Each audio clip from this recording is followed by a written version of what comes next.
So basically, we have it set up here at Common Bond on the production side, to run in a loop.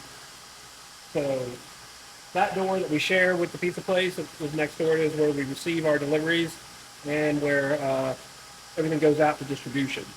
So we're kind of just going to follow this loop from grain to glass, is what people say, but we have the tap room over there, and some stuff just goes out that door. So as you can see, we've got a lot set of cans. Our different cans. We just got malt in. That just came in today. I have to inventory it and put it over here before, so we can clean this out, so we can get on Monday our pickup. So we're going to start with what we have is our grain. We have them split typically in our base grains, which is your workhorse. They're the ones going to provide a lot of your proteins that are going to convert your sugars to simple sugars through the yeast later. And then we usually have our specialty malts. They're the ones going to provide a different color, different flavor profiles that you want for whatever style you're trying to make, or different flavors that you're trying to do. So we take those, recipe dependent, what you're trying to make, those sacks of grain of malt, depending what we're brewing, and we put them in here. We mill them to crack that open at a certain setting, because we want to crack it to have those inner sugars exposed. So when we do mix it with water, we can start the conversion process. But we don't want to create a flour, so we don't want to crush it, because we are going to mix it with water, and then it turns into a paste, and then you're not. Yeah, it's just a mess. So this is just what it is. We have a funnel into a mill. It cracks it open at different settings. We use primarily barley, but we do use wheat. We do use rye. So we have the different settings depending on what those are, and go from there. On one side we have our fermenters and bright tanks. On this side we have our brew house with our hot and cold liquor tanks, or cold water tanks. Is what we use. So as we're coming around the circle, we come this way. We follow the PVC pipe, got grain all in it, and you see where it sort of dumps in right here. So our grist hydrator, this is our mash tub. So this is where we mix with hot water, our hot water tank, the grain that we just milled. Certain temperature, depending on what we want, with our alpha or beta amylase starches to convert those complex sugars into simple sugars, so eventually the yeast can do what they need to do. So basically in here we just make a hot tea of grain, which I'm sure you've seen in other places, and we just make a mash. At that point, when the mash is done, we have conversion. You see in here, we have something called a false bottom. So it's just basically a big sieve that we want the grain and husks to stay up here, but we want that now liquid, that sugar water, sugar tea that we want. So it stays up here, and then we pull the water, or wort at that point, into the second one, which is our boil kettle. So then we open this up, we shovel it out. Local farmers come, they use it for their livestock, the ruminants, to supplement their feed.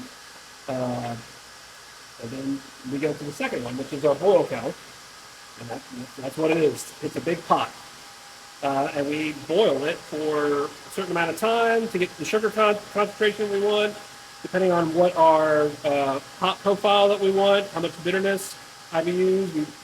We do that, and it sanitizes it. So there's only one microorganism when we get to this side that we want.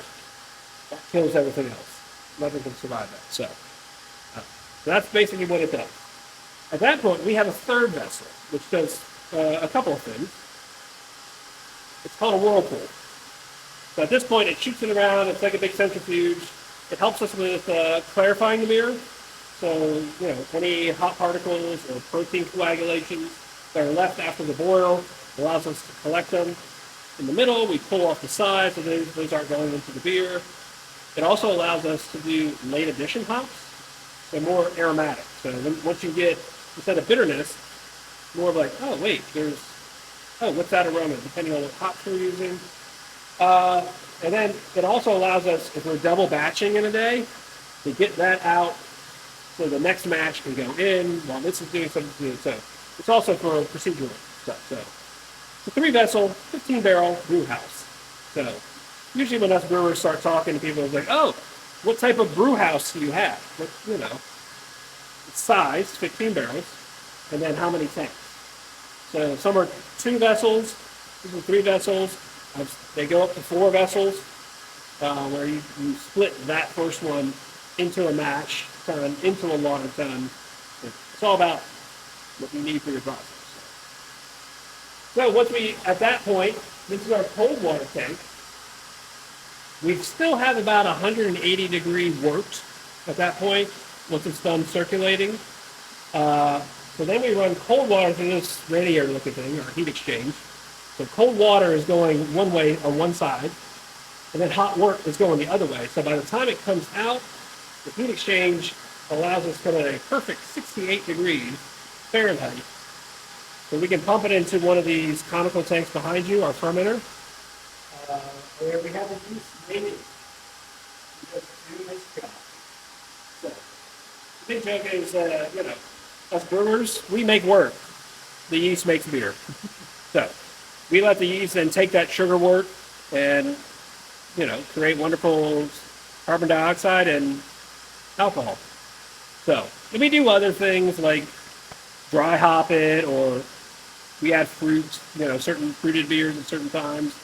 When we're lagering, there's one that's lagering right now. We'll add a spunding valve on that, so we are able to, get more of that lager Christmas flavor at a higher temperature, all that sort of stuff. So, I don't see any bubbling away too much right now. One that we've done, but then after that, we have these other shorter tanks, which are called our bright tanks, or cold conditioning tanks. So once we're done, we'll transfer it over. We don't filter our beer. We just let it naturally just sort of, so none of our beers, the only thing that's filtered here is our hard seltzer. So any of those seltzer fans out there, we want to look as much like LaCroix as possible for that. But as far as our beers, none of it's filtered. We just use the natural process of, how it flocculates out and temperature. And then we just transfer it over to the cold conditioning tank. And that's where we force carbonate it to the right carbonation that we want. And then let it sit for a little bit to even cold condition it more.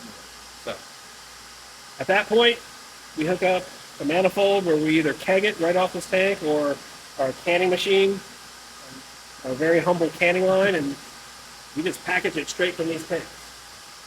So yeah, we keep coming down here, down the line, and then we get to our cold storage. And so once it's kegged or canned, just put it in here. This stuff's set for distribution.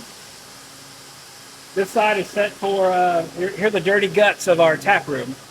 So each tap has its own regulator, so depending on the carbonation, we can set that to, when it pours out, it's exactly as we intended. And then this goes out, so then we palletize everything to complete the circle. Palletize everything, wrap it, get it up, and then head out that door to everywhere in Alabama. From Muscle Shoals to Mobile, and everywhere in between. So that's a quick and dirty. Here's our small canning line. It's a 1-head filler, yeah. So yeah, for any of those people that have 5 and 6 head fillers, we do it one at a time. We're that crazy. One at a time, and it takes all day. But we appreciate what we do. Hopefully you guys do too.